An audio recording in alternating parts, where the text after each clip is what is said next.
નમસ્કાર મિત્રો, આજે આપણે જોઈશું નવોદયમાં ઉપયોગી પ્રકરણ જે ધોરણ 4 માં આવે છે. કયું પ્રકરણ છે? તો કે ભોપાલનો પ્રવાસ. એ ભોપાલનો પ્રવાસ છે આખું પ્રકરણ આપણે કરવાનું નથી.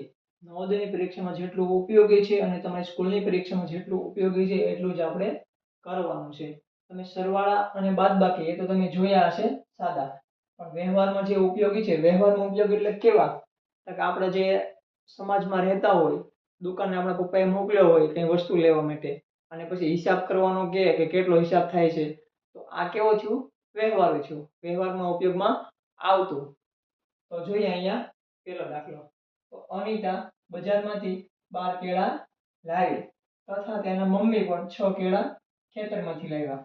તો કુલ કેટલા કેળા થશે? અનિતા કેવા કેળા લાવી હતી, એના મમ્મી કેવા ખેતરમાંથી લાવ્યા હતા, એ પણ આપણે વિડીયોમાં જોવાના છીએ. તો પહેલા આપણે દાખલો ગણી લઈએ, પછી એમનો વિડીયો જોઈશું. તો અનિતા બજારમાંથી કેટલા કેળા લાવી છે? 12. તો 12 લખી નાખ્યા. પછી એમના મમ્મી કેટલા લાવ્યા છે? 6. તો કેટલા લખશું આપણે?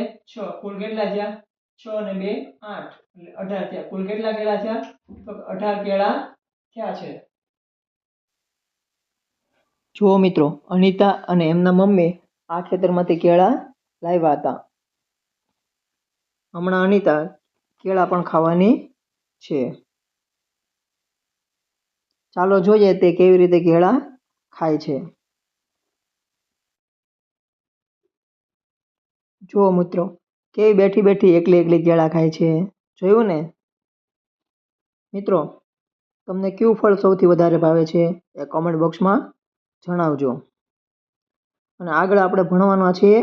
હવે ગગાને કાર લેવા મોકલવાનો છે. હવે આપણે દાખલો બીજો જોઈએ. ગોપાલ સુરતથી 12 કાર લાવ્યો. કેટલી? 12 ફોર વ્હીલ લાવ્યો છે તથા તેમના પપ્પા 2 બસ લાવ્યા છે. તો કુલ કેટલા વાહન થશે? જે ગોપાલ છે કાર લાવ્યો છે, તો કેવી કાર લાવ્યો છે એ પણ હમણાં આપણે વિડીયોમાં જોઈશું. પહેલા આપણે દાખલો ગણી લઈએ. તો કેટલી કાર લાવ્યો છે? તો કે 12 કાર લાવ્યો વત્તા એના પપ્પા કેટલા લાવ્યા? 2. આપણે શું કીધું છે? કુલ વાહન કીધા છે. તો કુલ વાહન કેટલા થયા? તો કે 14 વાહન થયા. કેટલા થયા? 14 વાહન થયા છે. જો મિત્રો, ગગો સુરતથી આવી 12 કાર લાવ્યો હતો. આ બધી ખૂબ જ સરસ કાર છે. તમને કઈ કંપનીની કાર વધુ ગમે છે તે પણ કોમેન્ટ બોક્સમાં લખજો. ગગો 12 કાર લાવ્યો તથા એમના પપ્પા 2 બસ લાવ્યા. તો કુલ 14 વાહન થયા. હવે સફરજનની વાડીમાં જવાનું છે. અને જો મિત્રો, તમને આ રીતે ભણવાનું ગમતું હોય તો ચેનલને સબસ્ક્રાઈબ કરી લેજો અને વિડીયોને લાઈક પણ કરજો. હવે આપણે જઈશું સફરજનની વાડીમાં. દાખલો 3 જોઈએ. ગગો સફરજનની વાડીમાંથી 12 સફરજન લાવ્યો તથા તેમના મમ્મી પણ 8 સફરજન લાવ્યા. તો કુલ કેટલા સફરજન થશે? તો ગગો અને મમ્મી વાડીમાંથી સફરજન લાવ્યા છે, તો એ કેવી વાડીમાંથી સફરજન લાવ્યા હતા એનો વિડીયો પણ હમણાં આપણે જોવાના છે. એની પહેલા આપણે દાખલો ગણી લઈએ. તો અહીં કેટલા છે? 12 છે, તો 12 લખી નાખો. પછી કેટલા છે? 8. તો કુલ કેટલા થયા? 20. તો ગગો એના મમ્મી જે સફરજન લાવ્યા છે કુલ કેટલા સફરજન થશે? તો કે 20 સફરજન થશે. કેમ મિત્રો, ભણવાની મજા આવી ને?